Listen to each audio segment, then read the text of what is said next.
So Dubai ಅಂದ್ರೆ ಪಕ್ಕ ಮರುಭೂಮಿ, ಅಲ್ಲಿ ಏನು ಬೆಳೆಯಂಗಿಲ್ಲ, ಅದೊಂಥರ ಗೋಟ್ ಲೈಫ್ ಇದ್ದಂಗೆ ಮೂವಿ ನೋಡಿ ನಾವು ಅಂತ ಬಹಳಷ್ಟು ಜನ ನನಗೆ ಕಮೆಂಟ್ ಮಾಡಿದ್ರು ಅಥವಾ ಕಮೆಂಟ್ ಮಾಡ್ತಿದ್ರು, ಈಗೂ ಮಾಡಕತ್ತಾರ. ಪಾಪ ಅವರಿಗೆ ಏನು ಕಂಪ್ಲೀಟ್ ನಾಲೆಜ್ ಇಲ್ಲ ಅಥವಾ ಅರ್ಧ ಬೆಂದ ಕಾಳು ಅಂತಾರಲ್ಲ ಆ ಟೈಪ್. ನಾನೇನು ಪೂರ್ತಿ ಬೆಂದ ಕಾಳಲ್ಲ, ನಾನು ಲೈಕ್ ಸ್ವಲ್ಪ ಗೊತ್ತೈತಿ, ಗೊತ್ತಿರೋದನ್ನ ಹೇಳ್ತೀನಿ.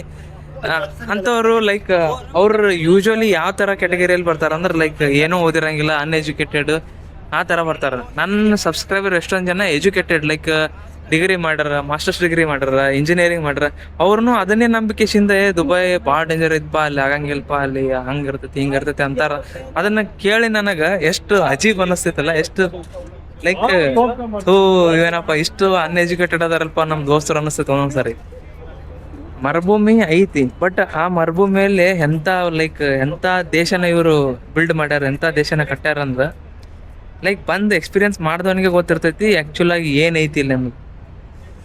ಇಲ್ಲಿ ನೋಡ್ರಿ, ನಾನು ಹಿಂದಿನ ವ್ಯೂ ನೋಡಬೋದಲ್ಲ ನೀವು. ಈ ಕಡೆ ನೋಡ್ರಿ ಸಮುದ್ರದ ನೀರಿವೆ ಆ್ಯಕ್ಚುಲಿ.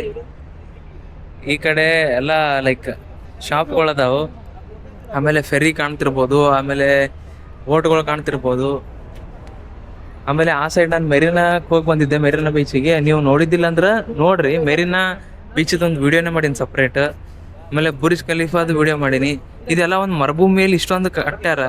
ಅವರು ವಿಲ್ಲಿಂಗ್ ಪವರ್ ಇತ್ತು, ಲೈಕ್ ಕಟ್ತೀನಿ ನಾನು ಮಾಡ್ತೀನಿ ಅನ್ನುವಂಥದ್ದು.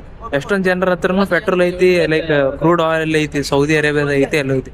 ಅವ್ರು ಯಾಕೆ ಈ ಟೂರಿಸಮ್ ಹಬ್ ಮಾಡಿಲ್ಲ, ದುಬೈನೇ ಯಾಕಾಗೈತಿ? They wanted to do, so they did. ಅದನ್ನು ನಾವು ಅರ್ಥ ಮಾಡ್ಕೊಂಡು ಲೈಕ್ ಓಕೆ ಹಿಂಗೈತಪ್ಪ ಅನ್ನೋದನ್ನ ಲೈಕ್ ಡೈಜೆಸ್ಟೇ ಮಾಡ್ಕೊಳತ್ತಿಲ್ಲ ಕೆಲವ್ರು. ಇಲ್ಲ ಅರಬ್ ಕಂಟ್ರಿ ಅಂದ್ರೆ ಎಲ್ಲ ಹಂಗೆ ಅಂತಾರ ನೋಡೋಣ. ನಾ ಏನು ಹೇಳ್ಬೇಕು ಗೊತ್ತಾಗತ್ತಿಲ್ಲ. ಸೊ ನಿಮಗೇನು ಅನಿಸ್ತೈತಿ ಕಮೆಂಟ್ ಮಾಡಿರಿ. ಮತ್ತು ಮುಂದಿನ ನೋಡೋದ ಸಿಗ್ತೀನಿ. ಅಲ್ಲಿ ತನಕ ಟೇಕ್ ಕೇರ್, ಬಾಯ್ ಬಾಯ್.